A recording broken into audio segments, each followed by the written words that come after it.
Well, welcome, Tom Hovey. It's lovely to see you. One of the things you and I often talk about is the question of strategy inside organizations. And your perspective on strategy, you come from the digital strategy consulting world. And one of the things you shared with me recently is that almost all of your work now centers on AI strategy. So, given that our worlds are getting the intersection between our worlds of workforce and digital have become more overlapping than ever before, I thought it'd be a great opportunity to have a good conversation with you and record it for other people to listen in. Do you want to just quickly introduce yourself, Tom? Yeah, sure. That's right. So every organization I work with at the moment is grappling with AI, and the the grapple is to do with the gap between what they hear about AI. It promises productivity, it promises efficiency. Their LinkedIn feeds are absolutely swamped with AI slop and garbage. And so there's this pressure on senior leadership team and boards to adopt AI, but the gap between adopting AI and actually seeing something productive or useful come out the other end, that's been what's frustrating organizations. And so my background has been in helping organizations adopt new technology. How do you align technology to your strategy? How do you actually make sure that technology delivers value that you can measure and point at and say, hey, yeah, we did something useful. And so 4 years ago, when AI came along, it is the next wave of technology. How do we adopt this technology and be able to point to productive results? I think the overlap between workforce strategy and people in AI is far greater than any of the digital work that we used to do in the past. And that's because generative AI is a bit like electricity. It's a general purpose technology that everybody can use. Whereas previous technology, you put in a new website or a new CRM, it's a silo of the organization that has to deal with it. But generative AI is enterprise wide. We all have to get our head around how to adopt it. And that presents new challenges that we haven't had to tackle before. Yeah. I like how you say it's this kind of, it's got this, is a layer now for the entire workforce to incorporate into their world, and the implications of that are still we're still grappling with, right? We're still in the early days of understanding. When you're working with different organizations, what is it that you're seeing that differentiates those that seem to be getting the traction and getting the kinds of early results that are promising versus those that are still in the frustration and the grapple? Are there any kind of factors that you're noticing make the biggest difference? Yeah, that's a great question. Um, and I think, right now in May 2026, the key um, differences between the organizations that are doing well and the ones that are struggling would be one, the good organizations identify AI as being an enterprise issue, not just a bolt-on tool or not something to leave to IT. Um, it affects the entire organization. And when they realize that, they put in accountability, they give people access, they invest in training, they understand that this is an issue that everybody has to get their head around. Um, and most organizations are not there yet. Most organizations talk about it or they might turn on a license, but when you deeply understand this is an enterprise level and it requires governance attention, you're immediately viewing it through the right lens. The second key would be a really good vision for why to adopt AI. And um, the glib response is, oh, so we can be more productive, so we can be more efficient. Um, those are not good whys. Those are not actually whys at all. A good why answers the question, what will AI enable us to do that we can't do today? You actually have to create a vision for why we're leaning into AI, why we're adopting it. What is it that AI will unlock? What is the thing that you will be able to do in the future if you adopt AI? If you can't articulate that, you're really just saying to your staff, here's another tool, do your thing. And there's no opportunity to rethink workflows and get excited about it. So the I guess the three keys would be enterprise issue, clearly articulated and high quality why, and then third, the leadership and resourcing a proper AI working group or a proper process led from the top.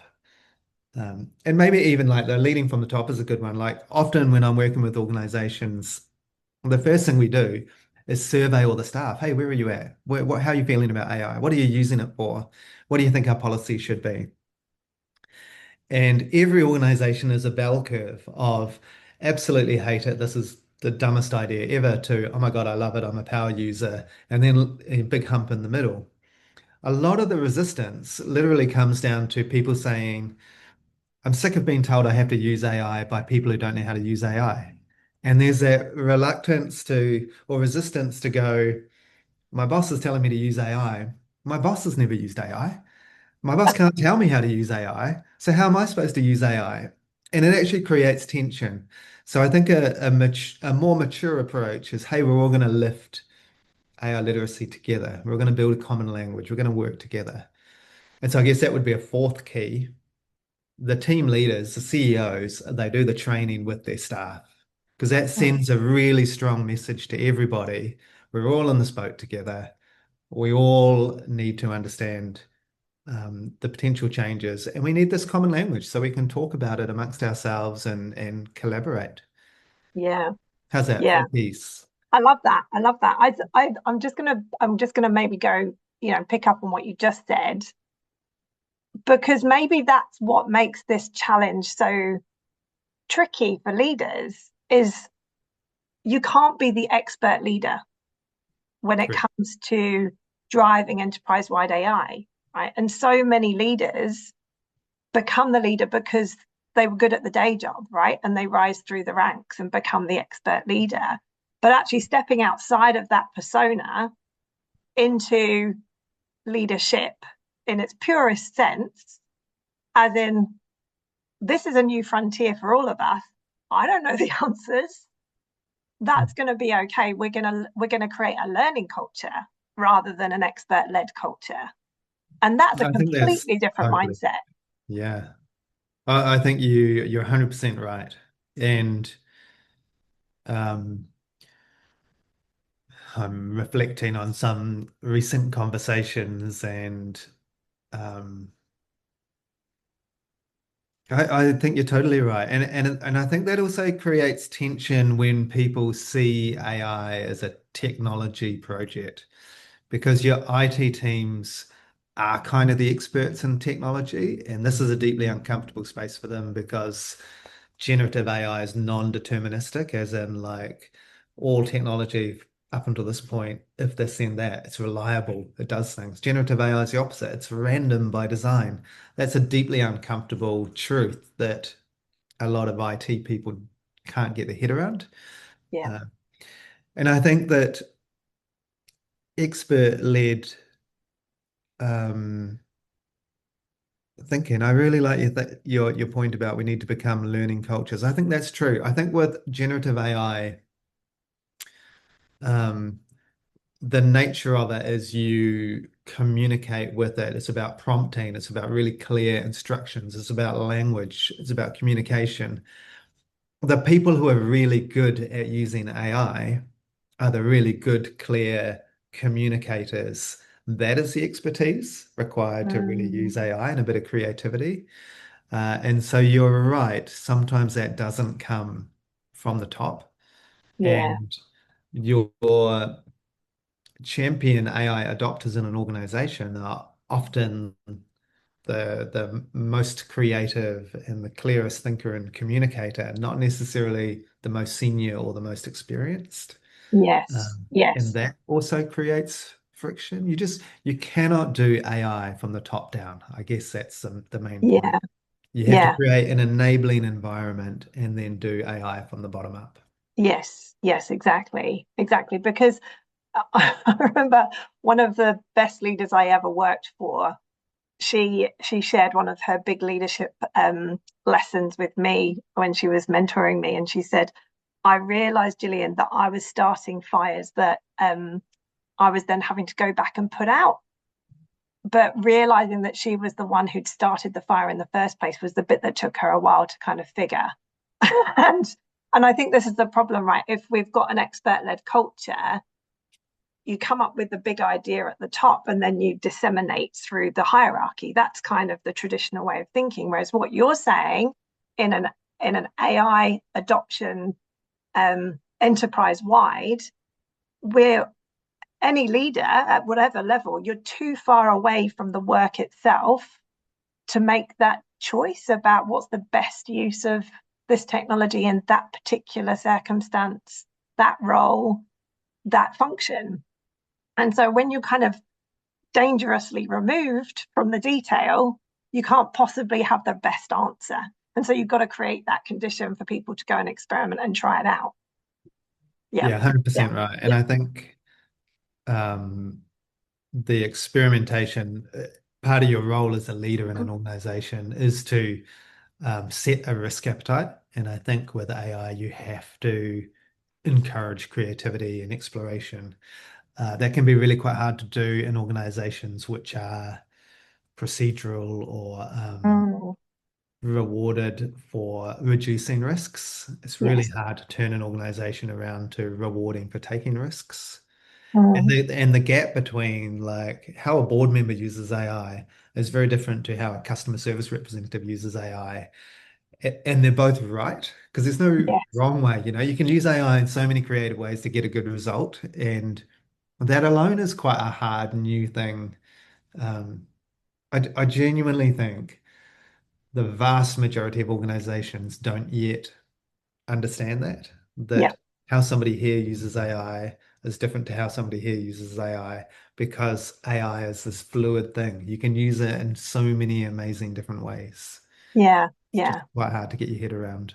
Yeah. Absolutely. Absolutely. One of the things that you and I have talked about previously offline is the way that AI can impact the ways that we work. And we've talked about kind of best case scenarios and worst case scenarios and some of the discomfort around steering an exec team um, into some of the sunny uplands versus some of the shadowier places that we don't necessarily want to take them, right? What have you observed, and what's that like from your professional perspective around some of the potential scenarios around ways of working because of that might be fueled by AI adoption? Well, I'm an optimist, and there is a lot of talk and hype around how AI can reduce headcount. And a lot of organizations are very interested in that. How can we use AI tools to keep our costs down? Um, I don't get up in the morning and work for organizations that are looking to replace people with AI. I don't do that work. I don't really believe in it. AI should enhance workforces. And if an organization can't imagine a better future where there is more work to do, or that back to that good why, like what is the new thing we're going to be doing in the future? If an organization can't imagine the new thing they're going to be doing in the future, they're probably not the right fit for me because there are organizations that are literally saying, well, look, we're not going to need that many FTEs because we're going to use AI to do A, B, C, D, E. Um, I like that we can use AI to do A, B, C, D, and E, but the organization has to go, which means that we're going to move these people over into this area because we've also imagined a better future. And I literally have worked with people, and they say things like, I feel like I'm coming to work every day to make myself redundant. And Yeah. that is what happens with a bad why. Like when an organization says, "Hey, we're going to use AI to be more efficient," weirdly they don't get engagement from people because people go, "Oh, right, okay, so um, imagine you're a knowledge worker." And your manager has said, "Oh, can you work with these consultants or can you use AI to document all the processes that go into your job so that they can create agents that do those processes?" That is literally what is happening. And and weirdly, the people are like, "Nah, no, I don't want to do that." I'm not that bothered. Yeah, Or am I'm I? not bothered. Yeah. And and so that that's a bad use of it's a bad way to even think about AI. That is not improving ways of working. That is just replacing people with robots. And that's a Mm, dumb approach. I don't work with those organizations. You don't want to do that. I would say that is the dark side of AI, where people are actively looking to remove people and replace them with agents. Now, having said that, there are some things that generative AI does really, really well, and that will have an impact on workforces. So, for example, um, call centers are already being replaced. Zoom, we're on Zoom right now. Like Zoom has AI call centers. So if you're a human being and you call up an organization, you have a choice. You could wait 20 minutes for a human being to answer, or you could immediately talk to an AI and resolve your problem. That's a better customer experience. It's cheaper for an organization to provide that better customer experience. There is no way you can retain all those call center jobs in that environment. And that is no different from when we discovered it was just faster and easier to move from typewriters to computers. So that is a standard technology adoption path. yeah. And absolutely, you need to do that. So the question for that organization is, what do you do with your expert CSR? How do you elevate the customer experience? What is the new thing that AI is going to enable you to do? If, as an organization, you don't have that leadership or that imagination, well, it's a bad time. It's a bad time for everybody. Yeah. Um, Yeah. Yeah. I don't know if Absolutely. I answered your question, No, but you have. I love this idea. I remember I remember working with a leadership team a few years ago, well, maybe 3 years ago. And we were talking about how to really elevate the experience of hybrid work. And the chief executive and I was trying to get them to articulate the why. Why do you want to do this? Like what's this going to give you in return? For what purpose? And the CEO said to me, Gillian, stop asking me why I'm doing this. I'm doing it because I have to, because everybody else is. And there was this kind of tumbleweed moment in the room as all her leadership team kind of sat back a bit. I just thought, oh, I don't want to be the next person to speak. Um, I think it illustrates your point, right? That we can have this, we can find and replace hybrid work or whatever with whatever the latest thing is, and AI being a key core thing right now. That you can either have that fear-based approach, which is what you're describing, which is, well, we're going to have to do it because everybody else is, and there's a bit of a race to keep up with the program, because if we don't, we'll be out anyway, versus the creative mindset, which is, what does this give us an opportunity now to serve our customer base in a way like we could never have served them before? What yeah, are those things on our wish list? What yeah, are the things the market would love to be served to have access to, that we were absolutely. just never resourced to do that kind of, service or product before? And now it might be possible. If Yeah, you can kind of get that, because AI can only look backwards, right? Humans can imagine a future in a way that AI is not capable of doing. So use that human intelligence and that imaginative, creative possibility thinking to connect up with what the market wants next. absolutely. And I think the ways of working is really interesting. The question that we've touched on is um, a lot of work is friction, like waiting for a meeting, going to a meeting, attending a meeting, producing stuff, sending it to somebody, waiting for a result. Um, and some of that friction is in communication. So, like, really good use of AI might be to help a domain expert in an organization. So maybe they are the finance team or they're the research team, helping that team explain their work in a really simple way that other people can engage with in the organization, or even create a little AI tool that lets other people in the organization understand what's going on and interrogate data. Because friction is where one team or one person is talking to another group that, but not really understanding. You have those meetings and you're Yeah. like, we're talking at cross purposes or we're talking in jargon. Well, I don't really know, but we'll leave and kind of do something next and hope for the best.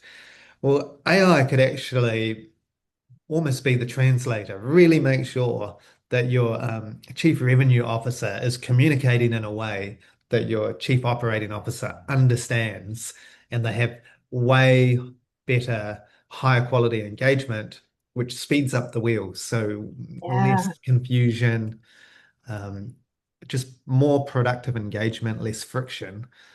That alone is a really good why. That could be a Yeah. why for an organization. We're going to use AI to improve every single cross-department meeting or way of Yeah. working because we know that that will speed things up and also makes people happier, when they Yes. actually understand what's going on.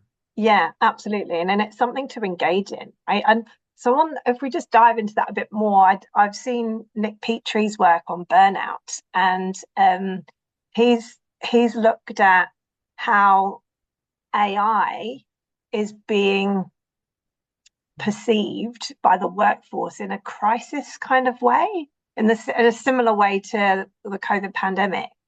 That what we saw then, and we're seeing it potentially again now, is that people are just working harder, faster, longer, because they're scared. They're scared of um, being replaced. They're really keen to be perceived as high performing, as valuable, as irreplaceable potentially. So they're just taking on more and more, and the intensification of their work, and the stretching out of their workday is potentially going to create, I mean, if we ever got over the burnout issues post pandemic, I'm not sure we have actually, but it's another hump that we're likely to see if we don't start to kind of really lead in the way you're describing, which is, let's get beyond the fear, let's acknowledge the fear, but let's not stop there. Let's think about what's possible,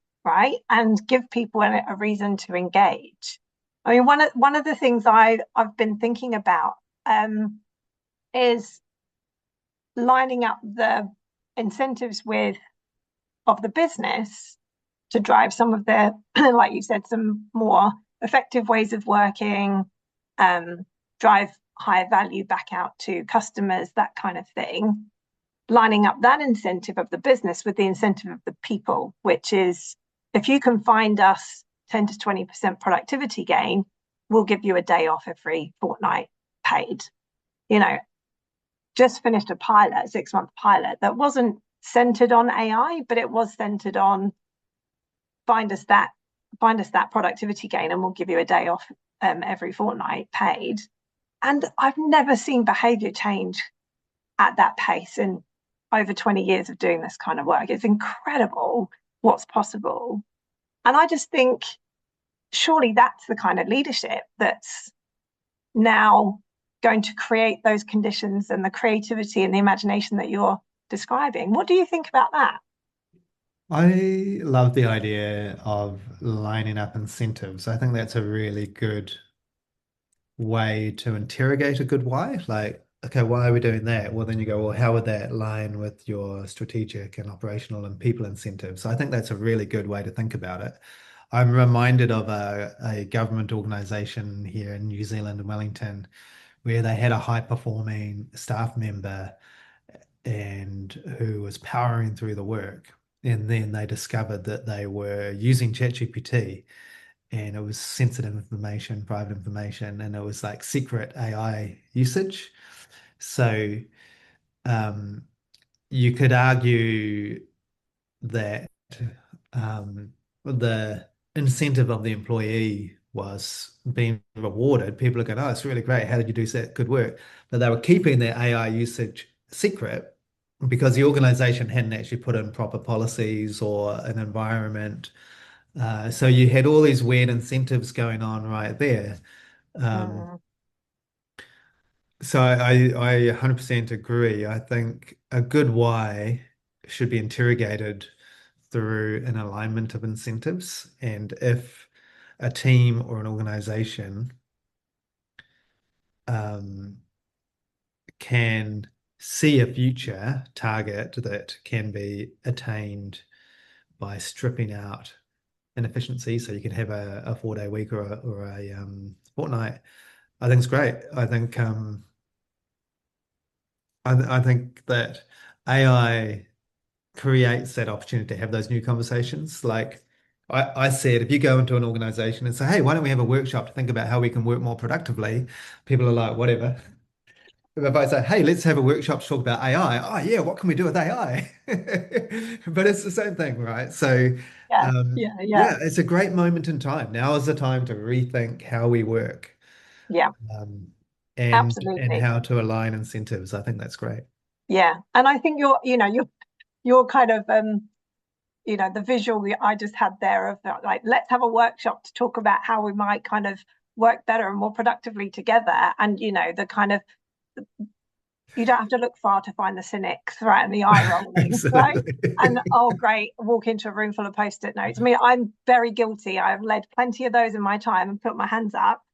But what I have never seen shift is the behavior change and the engagement and the actual results when you line up those incentives, right? If you back up the workshop and the post-it notes with something beyond your value statements and your hopes from the exec team that's kind of filtering down. If you line that up with, and here's what you're going to get, here's your skin in the game, um, you've got their attention, and all of a sudden, no one's feeling particularly cynical at all, and they actually want to see it like kind of come to life, and they participate in that.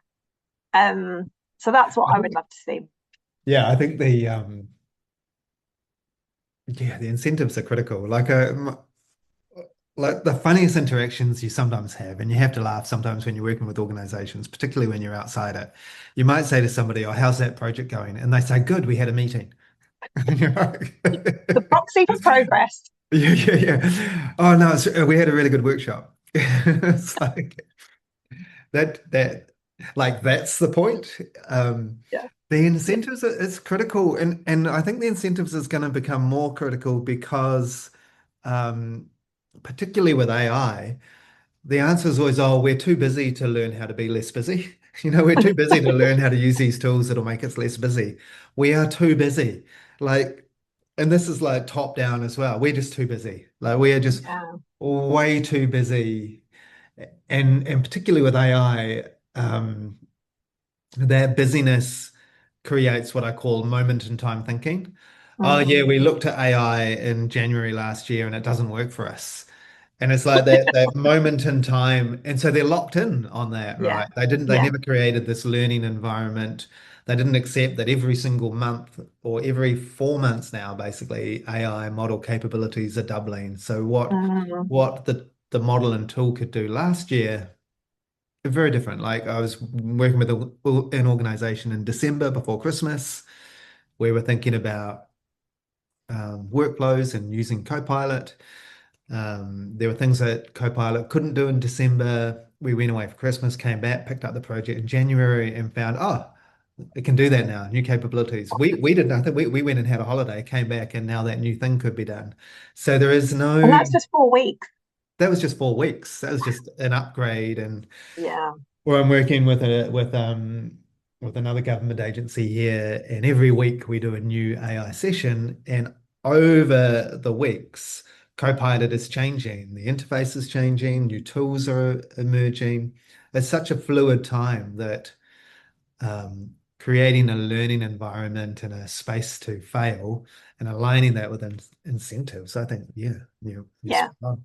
yeah, yeah, absolutely. Absolutely.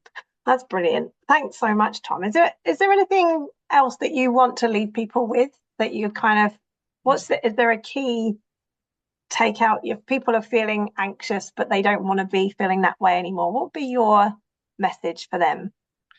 Well, I think that AI is a roller coaster ride, and it's totally okay to be nervous and scared and anxious. But psychologically, your mind can't be scared and curious at the same time. You can't be afraid and curious. Your brain doesn't work that way.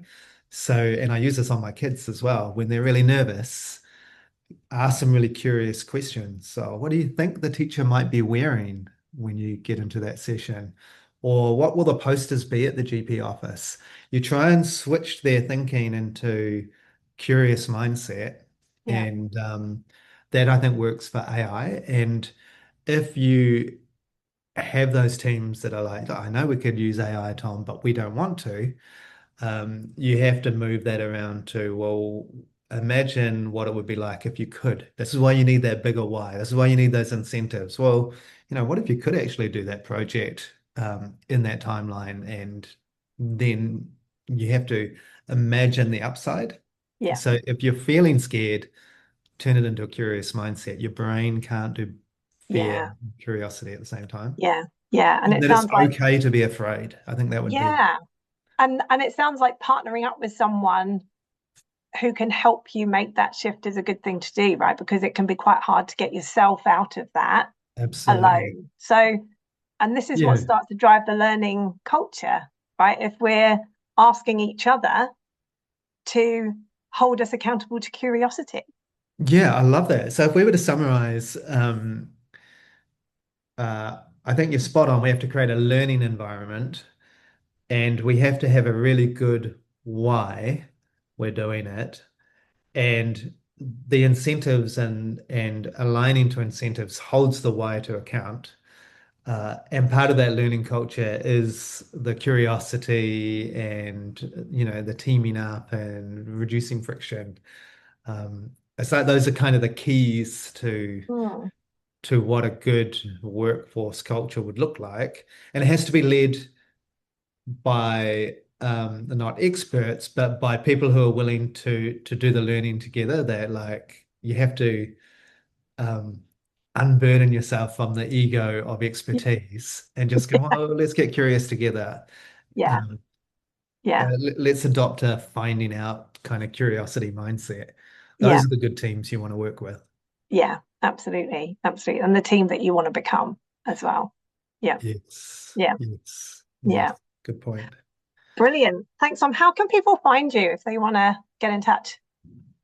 Well, I'm Tom at diagram.co.nz. You can go to my website, diagram.co.nz. Yeah, happy to chat anytime about AI and what's happening out there. Yeah, plenty of it. Yeah. Yeah, plenty of it. All right. Thanks so much. Awesome. Nice to talk.